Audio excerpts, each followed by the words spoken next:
आगामी स्थानिक स्वराज्य संस्थांच्या निवडणुकीच्या पार्श्वभूमीवर भाजपाने तयारी सुरू केली आहे। या पार्श्वभूमीवर जिल्ह्यात 2 लाख सदस्य नोंदणीचे उद्दिष्ट ठेवण्यात आले। 12 जानेवारीपर्यंत कार्यकर्ते आणि पदाधिकाऱ्यांनी सदस्यता नोंदणी करावी असं आवाहन आमदार गोपीचंद पडळकर यांनी केले।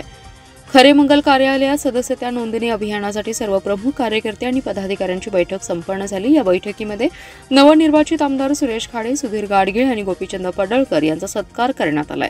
सलग 20 वर्ष भाजपाचे प्रसिद्धी प्रमुख म्हणून काम केल्याबद्दल केदार खाडीलकर यांचा सत्कार आमदार पडळकर यांच्या हस्ते करण्यात आला। आमदार पडळकर म्हणाले, भाजपाच्या वतीने संपूर्ण देशभर सदस्यता नोंदणीचा कार्यक्रम सध्या चालू आहे। जिल्ह्याची जबाबदारी माझ्यावर सोपवली आहे। सर्व पदाधिकाऱ्यांनी सक्रिय होऊन येत्या 12 जानेवारीपर्यंत मोठ्या प्रमाणावर सदस्य नोंदणी करण्याचं आवाहन त्यांनी केलंय। सांगली शहर जिल्ह्यातून 2 लाख सदस्य करण्याचं उद्दिष्ट यावेळी ठरवण्यात आले।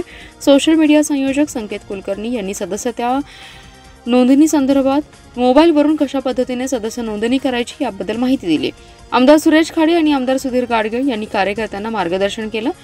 येणाऱ्या महापालिकेच्या आणि जिल्हा परिषदेच्या निवडणुकीच्या दृष्टीने हे सदस्यता अभियान अत्यंत महत्त्वाचं आहे असं त्यांनी सांगितलं। यावेळी ग्रामीण जिल्हाध्यक्ष दीपक शिंदे यांनी संपूर्ण जिल्ह्यामध्ये सदस्यता अभियान पूर्ण ताकदीने राबवण्याबद्दल विश्वास व्यक्त केला।